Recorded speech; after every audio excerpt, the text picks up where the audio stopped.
Assalamualaikum warahmatullahi wabarakatuh.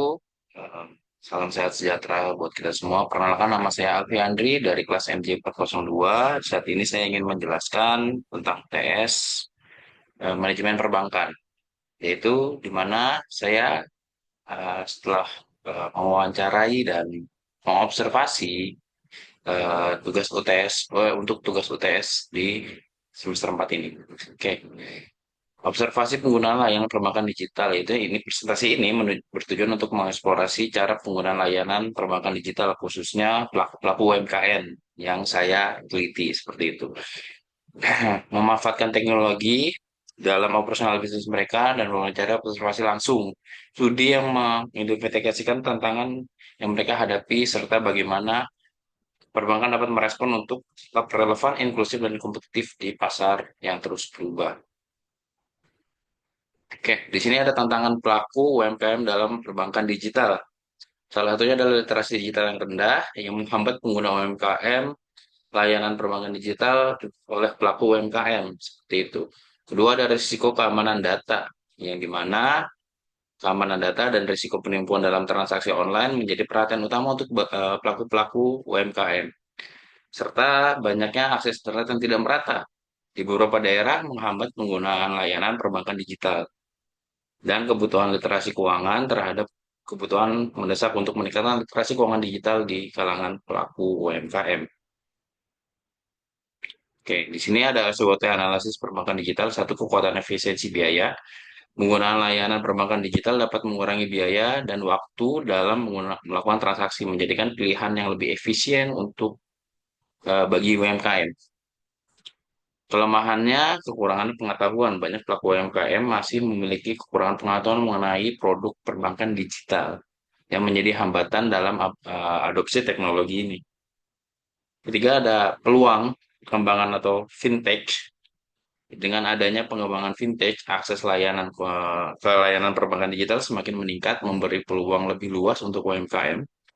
Keempat, ada ancaman persaingan inovatif, yaitu UMKM menghadapi ancaman dari bank tradisional dan fintech lainnya yang menawarkan layanan lebih inovatif dan menarik bagi pelaku.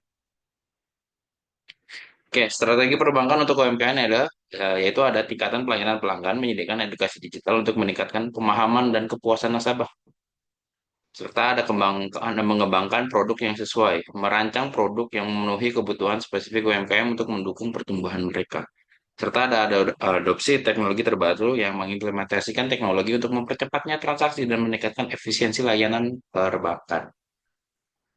Lanjut, di sini ada pentingnya literasi digital, yaitu memahami produk keuangan. Pelatihan literasi digital membantu UMKM untuk mengenali dan memahami produk keuangan yang tersedia untuk mereka. Menggunakan aplikasi perbankan yang dengan aman, edukasi digital penting untuk memastikan UMKM dapat menggunakan aplikasi perbankan secara aman dan efektif. Ketiga, ada mengelola data dan informasi keuangan. Dengan digital literasi memungkinkan UMKM untuk mengelola data dan informasi keuangan mereka dengan lebih baik dan efektif. Kayak studi kasus untuk UMKM adalah 30% penjualan dia naik untuk UMKM A yang saya teliti, mengalami kenaikan penjualan sebesar 30% setelah mengadopsi sistem pembayaran digital. Biaya operasional, penghematan biaya UMKM B berhasil mengurangi biaya operasional yang memakai aplikasi perbankan untuk transaksi. Jadi, beberapa UMKM sudah menerapkan transaksi digital dengan lebih baik seperti itu. Di sini ada rekomendasi kolaborasi bank dengan UMKM. Program edukasi digital, bank harus menyediakan program untuk edukasi UMKM tentang penggunanya layanan digital agar mereka dapat memanfaatkan secara maksimal. Selanjutnya ada mitra dengan fintech, membangun kemitraan dengan fintech untuk menawarkan solusi yang lebih inovatif sesuai kebutuhan UMKM.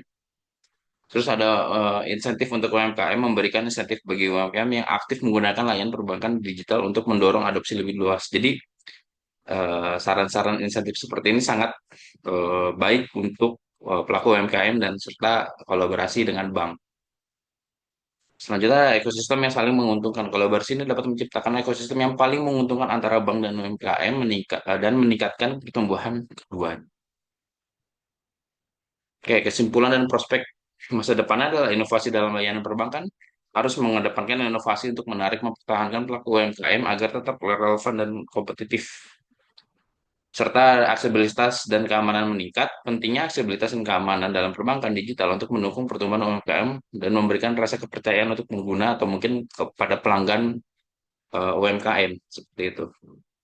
Mendorong literasi digital, pentingnya literasi digital ini di kalangan pelaku UMKM agar mereka dapat memanfaatkan teknologi dengan layanan perbankan secara optimal. Dan masa depan perbankan digital adalah keberhasilan yang sangat tergantung pada kemampuan untuk memenuhi kebutuhan. Oke, sekian dari saya. Mohon maaf mungkin atas kesalahan saya dalam menjelaskan presentasi ini. Bila taufiq walhidayah, wassalamualaikum warahmatullahi wabarakatuh.